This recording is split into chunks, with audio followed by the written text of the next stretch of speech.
Welcome to City Pulse. I'm your host, Travis Leamons, and on today's show, we head up to Kingwood for a new transportation project that broke ground recently. But civic engagement is the big draw today. For our first story, Mayor Turner became Captain Planet for the Earth Day HTX Festival, the largest festival of its kind in Texas. Good afternoon, Houston!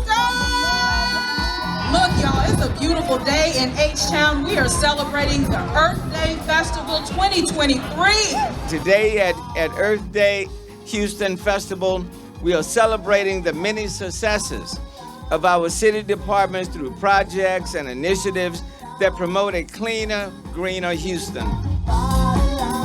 And one day he will be 10 to 12 feet long. Wow! This is the first time that the city of Houston is hosting an Earth Day event to this scale.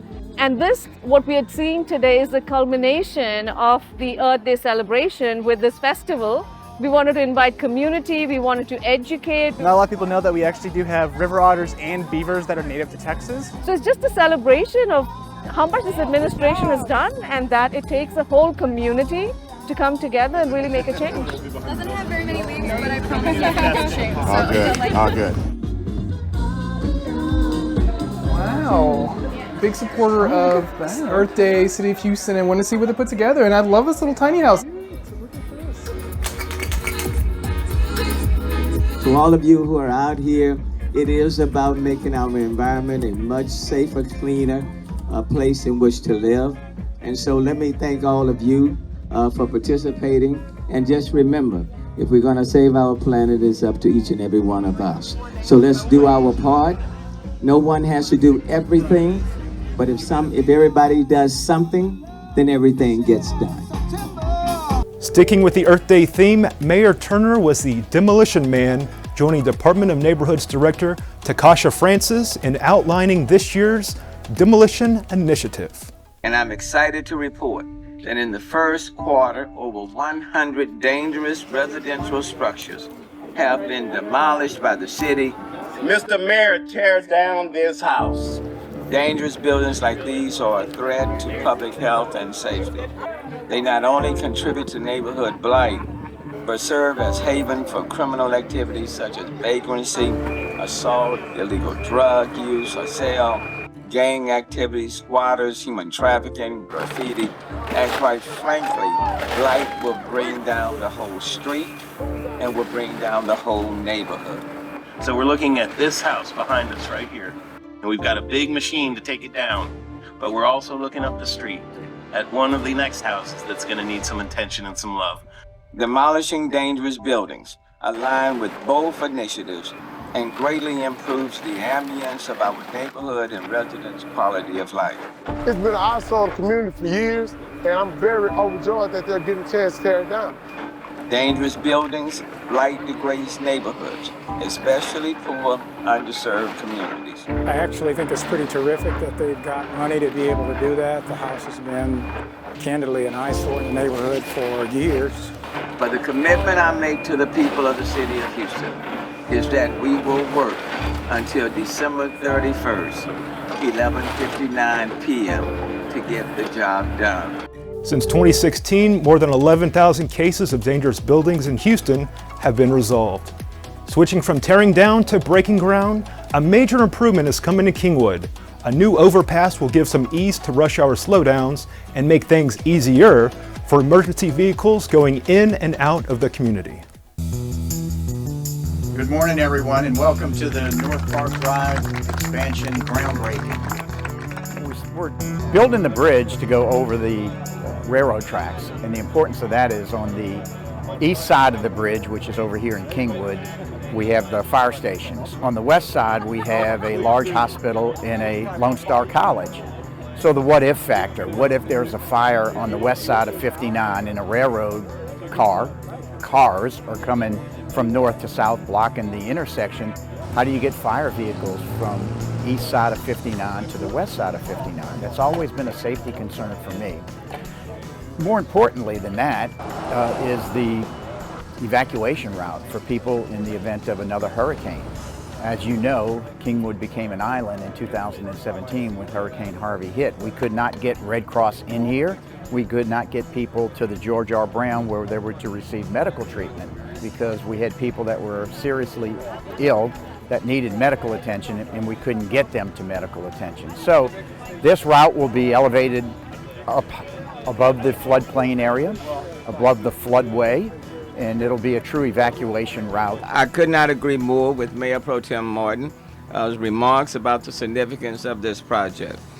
This improved roadway with above-grade railroad crossing will not only serve as an evacuation route, but will ease the growing traffic congestion in our area as more and more families find our way to our great city. The overpass project is expected to take 24 months to complete. Up next on City Pulse, we blast into spring. STEM is everywhere, like here, behind the scenes of The Walking Dead. When we break down clothes, we tumble it with trisodium phosphate, rock salt, and dish detergent. We stitched together images of our model and created a 3D set that can be walked through in a VR headset. We're able to turn 12 walkers into 1,000 walker hordes. STEM can create new worlds on and off the screen. What will you make with STEM? Get inspired at shecanstem.com.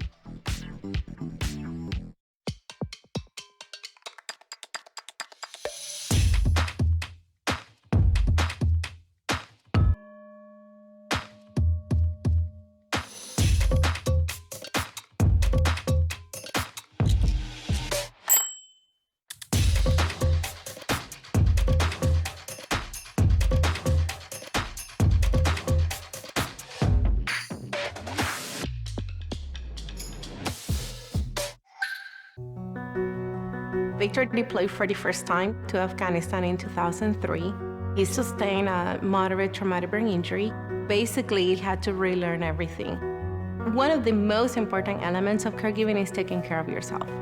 We have our own journey, and we can fulfill that journey at the same time that we are helping our loved one.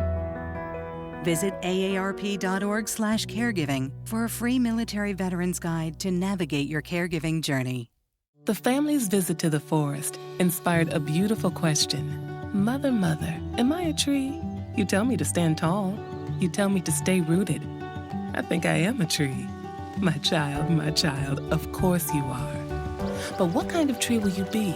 The kind to hug or the kind to climb? Doesn't matter what you choose, so long as you choose to be a tree that's kind. Make the forest part of your story at a park near you. Find one at discovertheforest.org. Welcome back. We started the program with an Earth Day Fest. Now it's time to have a blast. Hobart Taylor Park held its annual Spring Blast on Easter weekend, and Mayor Turner was there to lend a hand and hide some eggs.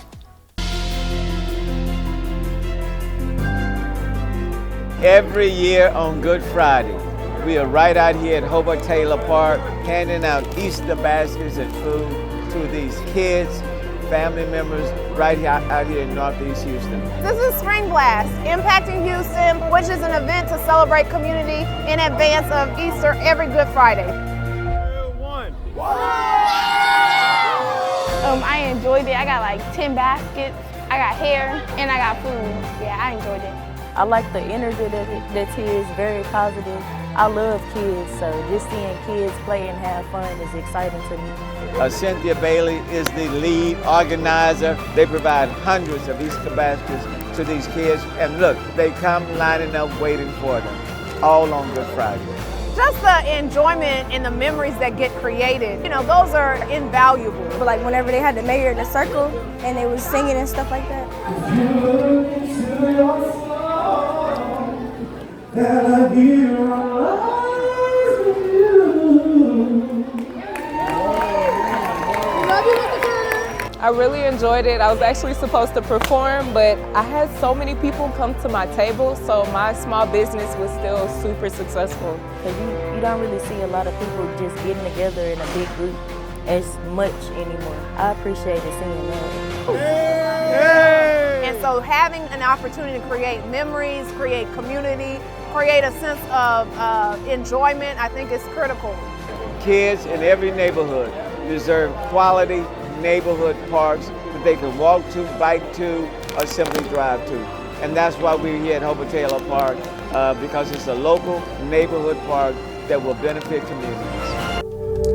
Spring Blast is about community enrichment, something Angel Ponce, the director of the Mayor's Office for People with Disabilities, knows very well. Movement and accessibility are major concerns in a city as large as Houston. Ponce's solution is the Pedestrian Accessibility Review Program. It helps give those who are disabled better peace of mind and independence. The Pedestrian Accessibility Review Program. Can you describe to me what that is? Why is it important? The reason that this program is very important is because we have individuals, people with disabilities, Houstonians, that sometimes don't have access to their communities, don't have access to their place of work, a place of employment, don't have access to the place of worship, don't have access to their communities in general. We've had individuals that have called our office that are not able to exit their homes and go to their vehicles. The Pedestrian Accessible Review Program makes sure that people with disabilities in Houston have access to their communities. The program is easy, is simple. When an individual with a disability makes a request to our office, we work with Houston Public Works to identify that area and make the recommendations of what needs to be repaired. Then we work with their engineers to make sure that that happens. When an individual with a disability in Houston makes a request for a sidewalk repair, that repair goes to the front of the line. And that is why the Pedestrian Accessible Review Program is very important to Houstonians with disabilities. Mm-hmm. And big name, if I was going to explain it to someone, I would say, and I mean, you described it right there, not able to go get groceries, not able to go to their place of work. This is something that is changing lives. Exactly. I mean, I'm not trying to exaggerate. No, you're correct. We get people that call us back and say, Angel, or Nick, or John, because of you, I'm able to go to the store by myself now. Because of you, I'm able to get back into my vehicle without the assistance of my spouse, without the assistance of my kids. And that just brings joy to us. And we're here to make that happen for any Houstonian with a disability that needs access. Finally, one of Houston's most beloved and colorful events took to the streets once again. It started more than 40 years ago when a bunch of artists wanted to take their show on the road. Here is the Houston Art Car Parade. How are you holding up? I'm holding. It's warm. It's awfully warm today.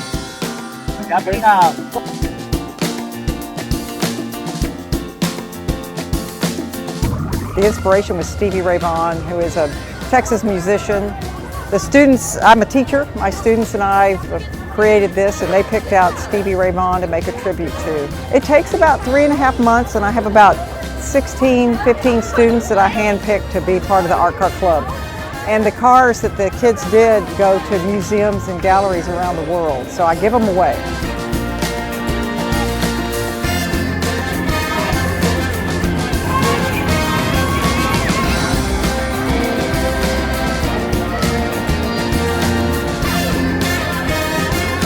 We're here to serve the community, and as you can see, we have the casket with the swingers on it, the hearse with the swingers on it, which you won't find nowhere else but in Houston.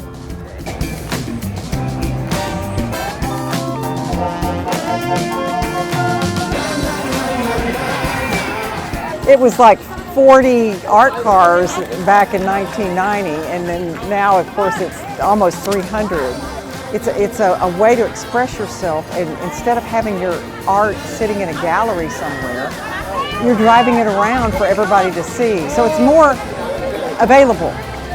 That will do it for City Pulse. Until next time, do better and be kind.